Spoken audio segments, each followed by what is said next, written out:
Good afternoon and welcome to this UniTaste Tuesday. My name is John. I'm going to be hosting this event today. And today we're exploring university courses in English literature. We run these events every single Tuesday at 12 p.m. and 2 p.m. The 12 o'clock event is where we explore a general aspect of university. So that might be how to apply to university, why consider university, student finance, etc. Subjects like that, which are very general.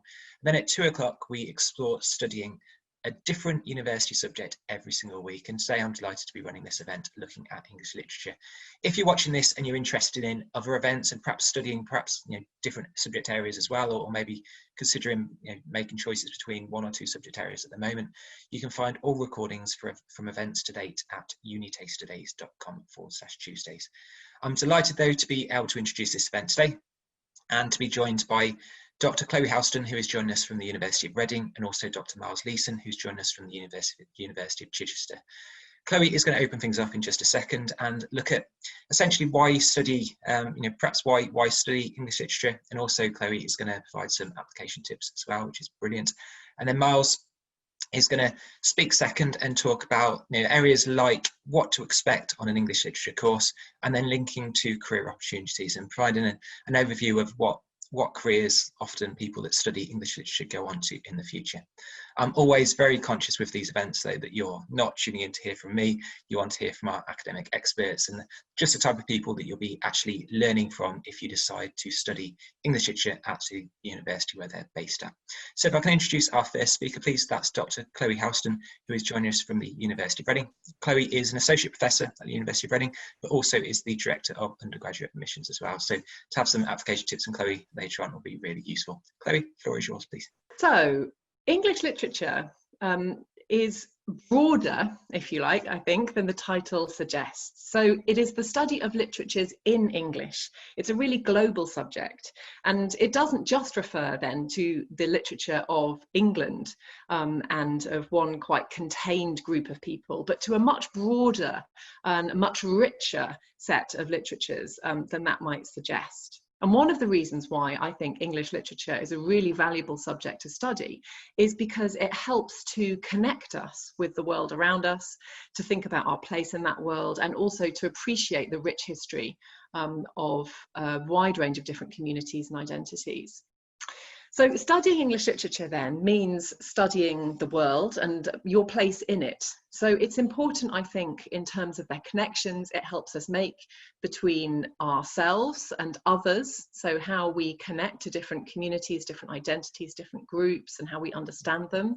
And it's also important in terms of what you learn about yourself as an individual, about the way that you read, the way that you view the world, the way that you think about the world. So it's important to the group and to you as an individual, I think.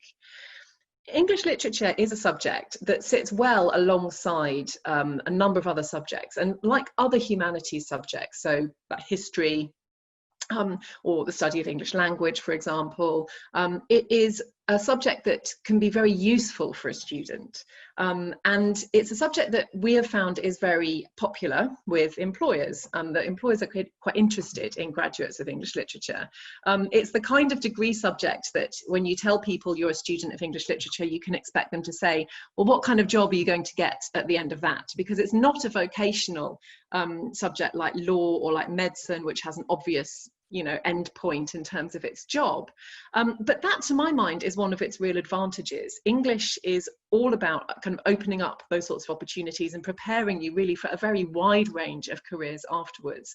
So as well as the traditional routes and some of the, Miles might refer to some of these later on, traditional routes for English literature graduates like teaching, publishing, journalism, and other sorts of writing, we have found in recent years that English literature is really desirable amongst employers because the kinds of skills and experience that you're developing as an English literature student, so particularly skills of analysis, of close textual reading and understanding, and skills of expression, of communication, both verbally and in writing.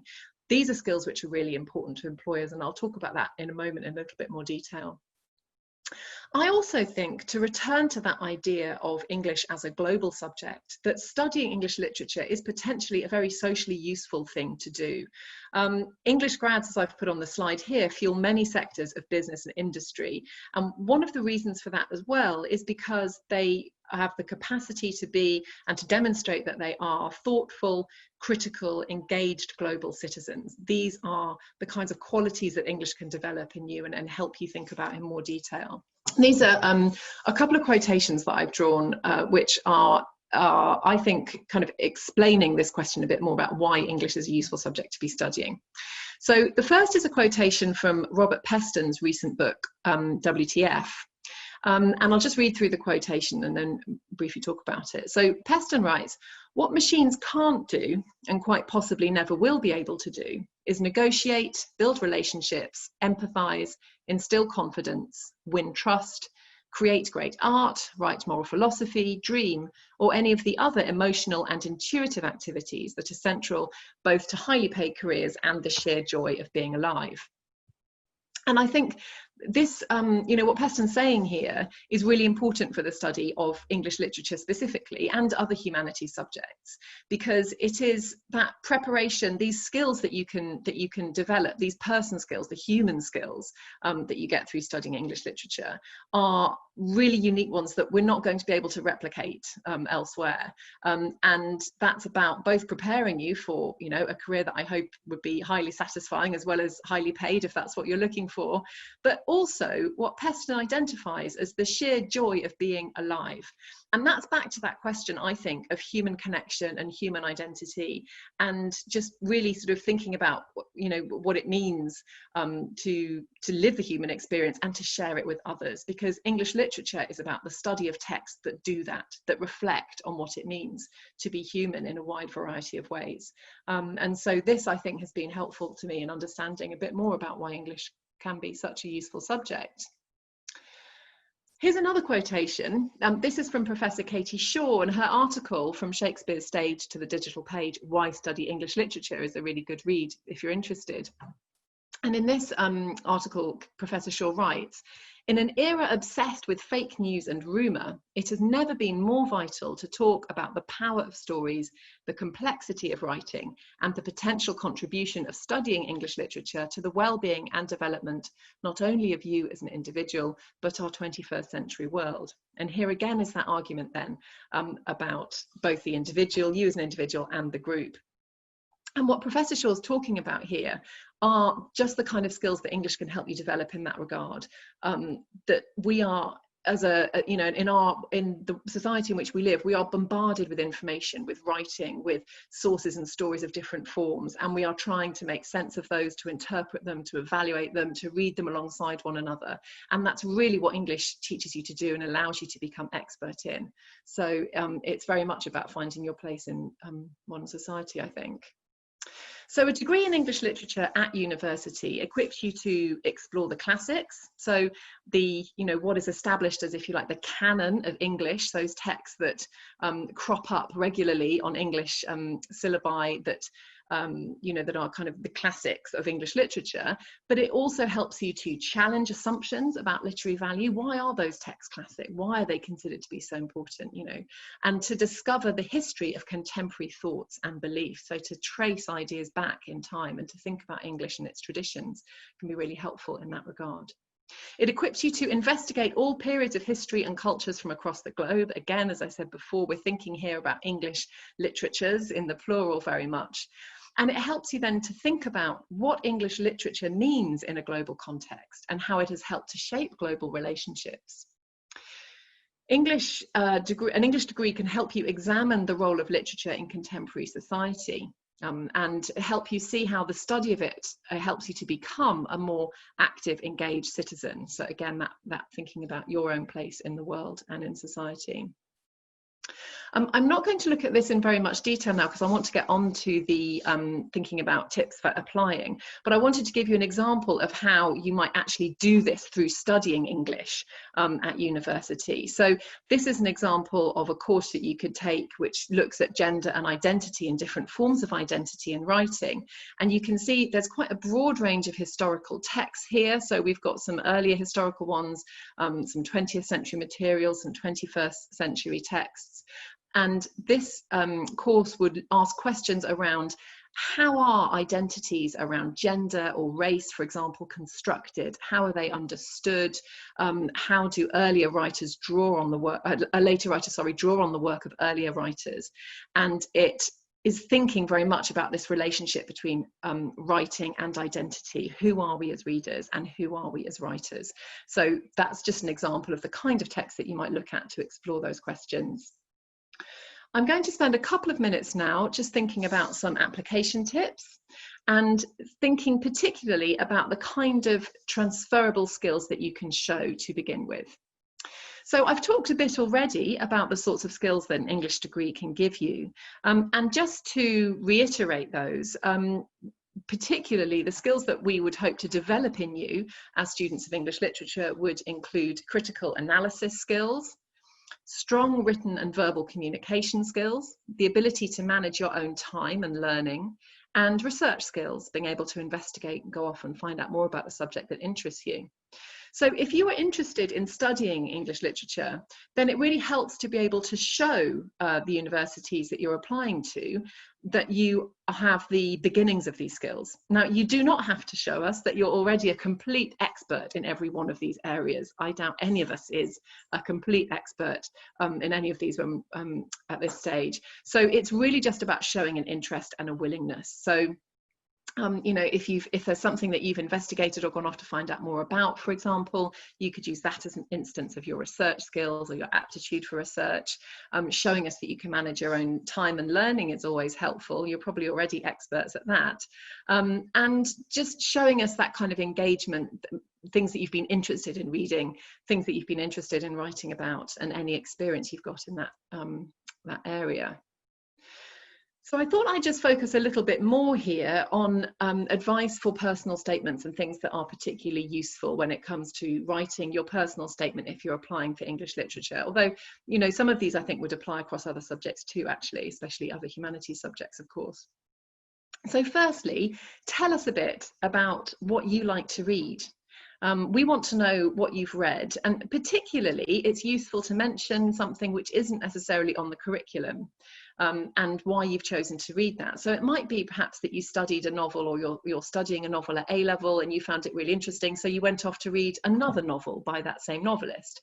Or it could be that reading some war poetry interested you in reading some later 20th century poetry and you went off and investigated that. So, you know, kind of showing a little bit of independence there is fantastic and just really interesting to read about. The second point here then is tell us what the study and analysis of text on or off the curriculum has taught you. So you don't have to, you know, you don't have to cover everything here. You can just choose an example of something where you've learned something from something that you've read. And that can be individual to you, it can be something broader, but show us, you know, something that interests you and how it's affected you or how it's developed you. That's a useful thing to do. Thirdly, we'd like you to tell us about the skills that you already have that make you ready for studying English literature. So, for example, that might include independence, which I mentioned on the previous slide, that readiness for research and investigation. So anything that you've done off your own bat is great evidence of being able to organise yourself and readiness for being a student, really. That's all useful stuff too. Fourth, tell us what you're interested in and what you're looking forward to. And I've just spotted a typo on this slide. That's horrendous. I apologise. What you're looking forward to when you're studying literature at university. So is there something in particular that you would like to explore? Is there a particular area you're interested in?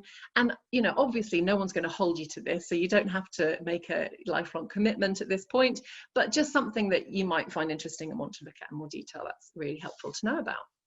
And it hasn't got to be something you're an expert in, of course, because, you know, doing an English degree is about developing your interests, and no one's expecting you to know everything that you might want to look at this stage.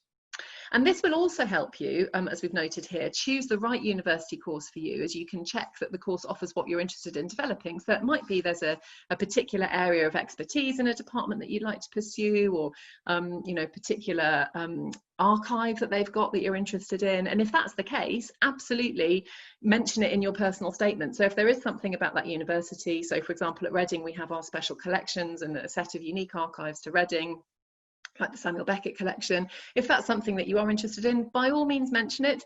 But you really just, you need to be, if you're making a kind of broad application, thinking about things that will apply to the places in general that you're applying to. So you want to be keeping it broad there rather than too specific. But it does help you as a student think, okay, well I know that I'm really interested in drama, and I know they've got lots of things going on with drama, so that can help you in terms of your choosing. So finally, number 5, show us your writing skills. What are you like as a writer? So, you know, the personal statement should be personal to you. It should demonstrate your style of writing, and just keep it something that tells us about you, and what you're like as a writer. So don't feel like you've got to be too generic and kind of ticking too many boxes. One of the things I really enjoy about reading personal statements is that I get to hear all these different voices and all these different sort of interests in English literature. So do keep them individual and tell us about you as a person. Okay, I'm now going to hand back to Jon. Thanks very much for your time and attention. Thank you very much, Chloe. That was excellent. And we run at UniTasterDays, we run a lot of events exploring things like personal statements, but very generally, where it's so much more useful to have you as an academic specialist talking about what you're actually looking for in an English literature personal statement, and also getting an overview of the programme with someone that actually be teaching you on a programme. So Chloe, really appreciate that, really appreciate your time, thank you. Our next speaker today is Dr Miles Leeson, who is joining us from the University of Chichester. And Miles is going to link, subjects that are fairly linked to Chloe's session just a second ago, but Miles is going to concentrate on career routes that often people that study English literature go on to do, and actually what to expect on an English literature course. And with that, Miles, I'll pass the floor directly to you. So it's Dr Miles Leeson, Senior Lecturer and Admissions Tutor at the University of Chichester. Thank you. So to begin then, I'd like to talk to you a little bit about what you might expect at university. So clearly there are many universities in the UK and indeed beyond, and plenty of those will offer a degree in English literature. So each university is going to be very different in its approach, in its style, and in what it's going to offer you as well as a student. So each university is going to be very different in its provision of undergraduate degrees, and each institution is going to offer a range of different degrees to you as a student. Now, obviously, when you're having a look online, whether you're searching or going through the UCAS site, whatever you're using to search for universities, you can specify exactly what you want to look for, or you can look for general degrees. And of course, as a rule, of course, the larger the university is, the more choice it's going to offer you as a student as regards the range of degrees that you can possibly pick up. Now, clearly you're interested in English literature, and each university offering English will almost certainly offer an English literature degree. They are the most common that you will find across institutions, particularly UK institutions. However, it's almost certain they will also offer different combinations with English Lit. So some will offer an English language as a combination, or even as a standalone degree. Some will offer creative writing. Again, you can a BA in creative writing, or combine that with English literature. You can combine it with drama studies, theatre studies, and so on. I don't need to go through the whole list, of course. You can go and have a look and find out for yourselves. And you can also get joint degrees with subjects outside of the general remit of English literature as well. So you can combine it with history, philosophy, maybe fine arts, a range of other humanities degrees, perhaps that you haven't even thought of yet. All I would say is, if you are thinking about a joint degree, make sure that's something that you really want to do and it's really suited to your talents, because obviously that you'll have a 50-50 split in the time that you spend on those particular subjects. So you need to be committed to both. So don't, even if you think that you're very good at both subjects in your A-levels or whatever other qualifications you might be taking at the moment, and don't think that automatically you should go for a joint degree. Just have a conversation with people that you trust, with teachers, parents, whoever it might be, and have a real think about what is being offered to you. So choose a degree that you feel is really best suited to your talents, and also think about your main interests as well. Interest and joint degree, then obviously go for it, but also think about the level of depth that you might be getting on a single honours degree in English literature, for example. So when are you going to study? How are you going to study? Of course, in the news at the moment, there's an awful lot about people returning to university at this time of year. Most universities go back a little bit later than the usual term dates that you might expect at college or school. So you might expect to return or start studying around the end of September or early October, and then obviously taking into account various holiday periods, you'll probably go through till about June. And then you get a long vacation at the end of that between sort of June, July, and then through into the autumn. So you might want to spend some time thinking about the type of university you want to study at, because obviously these will all be a little bit different. This is a really important choice for you, and these are the two things that I always suggest to students when they ask me. You know, yes, you need to think about the particular degree that you want to study and the particular subjects, but also you really want to consider what that university is going to offer you. You know, do you want to study at a city university that might be spread out across a wide area, or do you want a campus-based university where everything is on one site? So obviously there's positives and negatives to both of those, depending on the sort of person you are. Do you want a very large university that might take a lot of students, or quite small? Do you want a large department of English might take up to 300, or do you want a small department that might only take 60 or 70? How far do you want to travel to get there? Do you want to travel at all? Do you want to live at home maybe? You know, so getting these elements right is important as getting your course right. So although we're talking particularly about English Lit today, I'd like to flag that up because I think it's really important that you ask yourself those questions again, ask for support and guidance. So to think about how you might want to study and the best route of studying. So if you choose to live away from home, and generally about 70–80% of students will choose to live away from home, and usually that will be in university accommodation in your first year. I know that there are lots of other talks that Jon's been recording that you can look at for thinking about accommodation and student finance and everything else. So do have a look at those as well. You'll probably be living on your own for the first time. Some of you won't, of course, but most of you probably will. And having to manage your time effectively is one of the main, I suppose, the main task in a sense of your first year of university. How you divide up that time between class time, independent study time, learning time in the library or elsewhere, and also, of course, making sure that you have enough time to relax and also to get involved in clubs and societies, meet up with friends and everything else. And of course, you won't have anybody, if you're living away from home, perhaps, you won't have anybody actually getting on your case and making sure that you are doing all these things at particular times. One of the major changes you'll find at moving from a school or college environment to a university environment is you'll have much more time learning independently. So that's outside of class. Okay, so in a class-based situation, you might have 4, possibly 5 classes a week, and those might be for 2 or 3 hours each. Okay, but your tutors will require you to put in a good deal more outside of that class. So you might think of doing a 36–38 hour week, and once you take away the time that you're in class, anything that's left over is there for you to learn independently.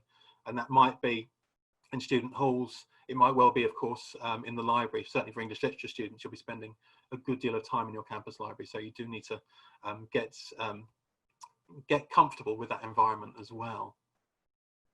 You're probably going to have a series of lectures each week followed by a seminar. Now those might be on the same day, they might follow directly after each other, or they might be spread out throughout the week. It really does, again, depend from institution to institution. Each university will run in a very different way. So what is a lecture and a seminar? Well, a lecture is not unlike this presentation. In a sense, it's someone like me or Chloe talking to you, and usually those would last maybe between sort of 50 minutes, an hour, to maybe even 2 hours at a time. Obviously, they'll be usually interspersed with Q&A, or there might be short tasks to do during a lecture. We don't always just talk to you for a whole hour. And those will usually be around a given subject. It might be a set text, it might be, you know, a work by Dickens or Shakespeare, or it might be some work on, you know, introduction to world literature, a particular theoretical point of view, whatever it might be. And a lecture would probably be with a large number of students, because lectures are generally only given once on a particular topic, although quite often now, of course, lecturers will record them so students can watch those afterwards if they'd like to. So that's the kind of the classic mode of teaching in a university. And then a seminar usually follows quite soon after your lecture. It might follow on the same day, it might not. And these usually run for an hour. Sometimes they run for 2 hours. Again, you'll get breaks and time for ask questions. But the best thing about the seminar is that you'll have work set in advance, you'll have questions, you'll have things to bring with you. You might have done some work in advance, you might have written a particular piece of work to share. And those seminars are led by you. So although someone like me will be there to make sure that everything runs to time and everything works out, and also of course to answer any questions you might have, students will generally, you know, in a community setting with everybody else, run those seminars. And those seminars can vary depending on the university, depending on the number of students in the department. Again, you can ask questions about that when you go to an open day. I'll talk about open days in a minute. So, and a few universities in the UK do run on a tutorial system where you'll work with a tutor in a small group. Each week on a particular topic, you might be writing some work, maybe an essay each week or every fortnight as well. There are very few of those, and if you want to know more about those, certainly you can find out more information about those online. They're the very old universities in this country. Okay, so what are you going to study? Well, you know, as you can imagine, you're going to study very different things depending on where you're going to go. But there are some things in common that that we can talk a little bit about. So, as I said at the top of the talk, all the universities are going to offer different English degrees, but they're going to offer really different content in that degree. And that content in your undergrad degree is going to depend to a certain degree on the members of staff, because each member of staff is going to teach in their particular area. So while it's impossible to cover everything, most universities will offer courses that stretch right the way back in history, right back to the Renaissance, to the 16th century, and will probably take you right the way up to the present day, up into the 21st century, to where we are now. Some will offer courses that go right back into Anglo-Saxon, and others will specialise in more modern contemporary work. Again, worth looking at particular universities and seeing what level and detail they go into. You'll almost certainly have survey courses in the first year, by which we mean you might take a particular period, the Victorian period, the Romantic period. You might even take you know, a course that stretches from the very beginnings of English lit or literature in its world context right the way through to the present day, and cover a great span of work. Universities should tell you what this is, what they're going to do when you get there on their university website. They should have a breakdown of the detail. If they don't, or perhaps you want more information, then you need to email their admissions tutor. So for Chichester, that would be me. For Reading, it would be Chloe. And every English department, indeed every academic department in universities, will have an admissions tutor which deals with all the paperwork and Freshers Week and all those sorts of things. So you can also email the admissions team at that particular university for more details, and they will happily give you this material. Indeed, they'll probably give you links where you can go and watch previous lectures. Of course, you can also go along to particular taster days or open days, so see what universities are offering. And that's, I suppose, a very important point that we talked about. You know, when you're choosing a university and choosing an English literature degree, you really need to get along to an open day if you possibly can. Now, of course, you may well be interested in a university that's very far away. And the good thing that is happening in the last few months is that most universities are offering virtual open days. Certainly they're doing that more and more this year. And that's to allow you to be able to get to an open day without, you know, leaving home. So you can actually find out what's on offer. Now, there's no substitute for going to a place and getting a feel for it, whether that's a large city or a campus-based environment. So if you can, and you know, and health and travel restrictions allow, then do go along and find out what's on offer and whether you feel comfortable, and you know, feel whether could I live here for 3 or 4 years. That's a really important thing to consider. Okay, so where can I go once I've got this wonderful degree in English literature? Well, you can go lots of places, and of course an English literature degree is you know, recognised qualification, so that you can go abroad with, of course. So you don't just need to stay in your own location, stay in your own country. You can, you know, travel, and this qualification is recognised. So you can get into some really amazing careers with a degree in English Lit.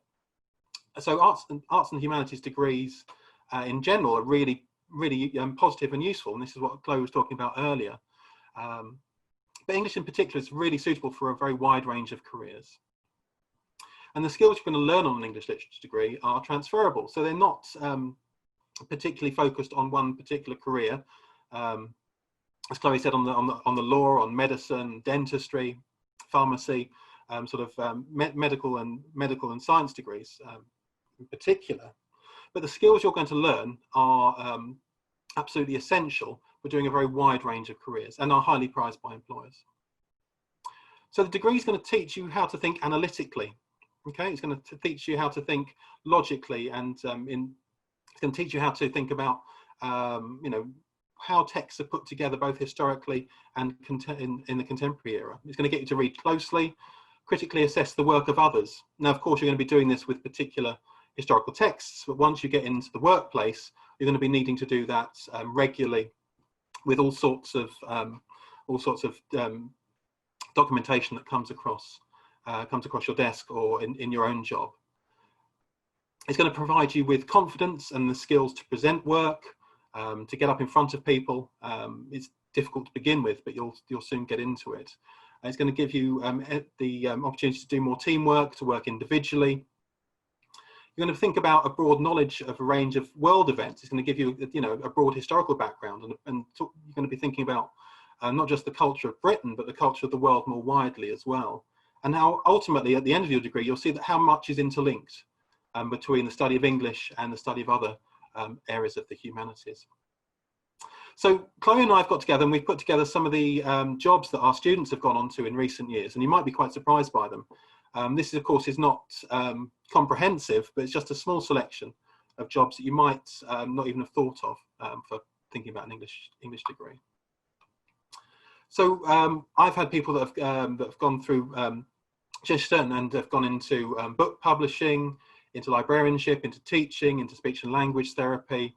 One of my former students is now the head of audience at the Times newspaper. Chloe's students have gone into arts administration, book publishing, broadcast journalism, film and photography, into heritage, working for literary agencies, and all universities will promote careers. It's a really important thing to be thinking about, even in your first year of study. A lot of universities will now offer a work placement module, or they might allow you to do a summer placement or an internship. They may well have contacts with particular employers, either in the local area or further afield. So again, when you go to an open day, or when you ask those questions, ask about these things. Ask, what have your students, you know, that are now graduates, gone on to do? That's a really important question to be asking, because you want to feel that obviously you're coming to university to learn so much, but also that you've got those skills to take into the workplace, particularly at this time. So there's no one career that graduates go into by any means, and in your lifetime, certainly you may well have 3 or 4 different careers, or you may well find something that you're able to do for life.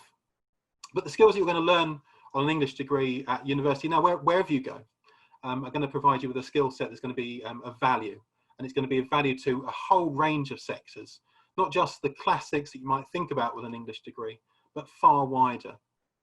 And it's also going to allow you to go on undertake further study at postgraduate level. You may think about taking a master's, or maybe even a doctorate further down the line.